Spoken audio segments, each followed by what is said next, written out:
welcome back. You're here with Nate28. This is Crossbeats production.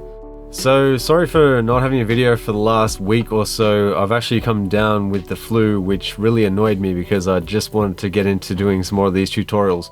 But anyway, sorry for the delay and all the uploads and stuff like that. You guys, thank you for being patient, and always, thank you for the subscribes and thanks for the likes and all that good stuff that you guys provide for this channel. I really do appreciate it. It really does encourage me to do more of these videos. So without further ado, I want to get into two things here. One is Studio One update 3.5.1. 3.5.1 is not really a massive update. It's just a few things. If you guys go into the release notes, you'll see exactly what they are. But just to run over a few of them, they've done a few CPU updates and some, I guess, the behind the scenes stuff. So it helps the load of VSTs play. When you're playing your VSTs, it helps with that, and the CPU load, obviously. The other thing is they've just done a few other little tweaks with a couple of things behind the scenes with the engine and stuff like that, correcting a few things. But anyway, go through the notes and you can read it for yourselves and check it all out. Nothing too major. Obviously, it's just a 0.1, so it just gave a bit of extra feature to the already good Studio One 3. So the next thing I want to show you guys, if you're not already aware of it, is how you can set up an EQ, basically the Pro EQ that comes in Studio One, how you can set up an EQ next to each other and use them as a masking meter within Studio One. I wasn't aware that you could do this until recently, so it's something I just found, so it's a pretty cool thing. If you guys already knew about it, that's great. I'm glad you did. Fantastic. For the people who don't, though, I'll just show you exactly what you do to create this setup that I've got.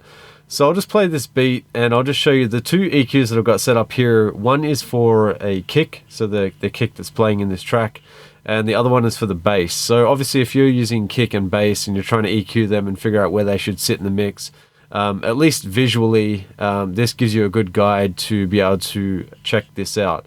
So first off, the way you set it up, I'll show you that in just a second, but first off I'll show you how it sounds and then I'll just give you an explanation of this, how it works.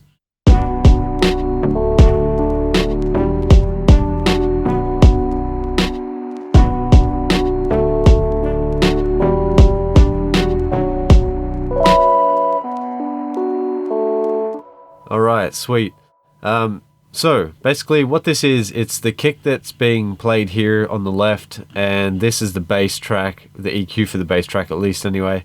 And as you can see here, if you were paying attention, I'll show you again in a second, but it played the bass and the kick in the same EQ channel. It showed you both of them going at once. This is fantastic if you don't have like a masking meter in isotope neutron like they have in there. It won't give you all the features that the masking meter does, but it gives you an idea at least where things are actually visually sitting inside your mix, so you can kind of work around the EQing of those and work them into your mix correctly. So first off, how you set this up, and I'll just show you the actual meter again just quickly. I'll just play this with the kick and the bass just so you can see what's going on. So kick and bass, let's go. So as you can see here with the bass is in the blue track and the kick's kind of like a purpley kind of pink color. So that's pretty much that. The way it's set up is all you have to do, see how it's got sidechain set up on this EQ. Originally I thought maybe you could do like a dynamic EQ type thing, but you can do that if you're using automation if you want to, but it's not what it was designed for. So anyway, you set up, basically I'll do it from scratch. So you basically get a send here on your kick, if you're using the kick to send to the bass. Otherwise, if you're using the bass to kick to the send, just the other way around. Which way you're doing it, that's up to you. What you do then is go to your channel EQ, go down to the bass instrument, which is the one that's in the white. That's the Pro EQ there, and you put a send on that. Basically, all it would do, it was just send through another channel into this kick here. So as you can see there, I've already got one set up, so it's not going to do it. The one thing I want to figure out though, if you could do it with two different instruments at once, so I haven't actually tried that, so I might just do that and find out. Let's see. Okay, so it kind of does it, but the colors don't really change more than the two, I think there. Yeah, so it looks like they're the same color. Let me just try another track, just briefly. I'll try the Rhodes keys, I think. Where's the Velvet keys? There we go. This one here. Let's try send another channel, just quickly.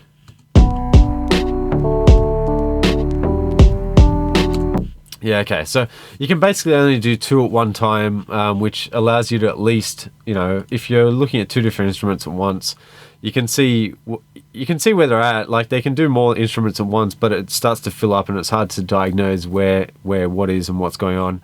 So if you're looking at using this as a kick and a bass kind of EQ assistant tool, that would really help you kind of isolate where the frequencies are sitting, you know, in the mix and stuff like that. It does definitely help that. It's definitely fantastic that Studio One even supplies something like that. I don't have anything like that in Logic when I used Logic before, not that I know about anyway. And maybe the masking meter they have there in the Logic EQ. But anyway, that's a fantastic thing that Studio One supplied. It's not part of this new update. I don't know when it came in, but I just found it now. So anyway, I hope you guys enjoyed this video, and I'll catch you guys in the next one. As per usual, remember to like, subscribe, and I'll catch you next time. Peace. Hey yo, hey yo, hey yo, hey yo. Crossbeats production.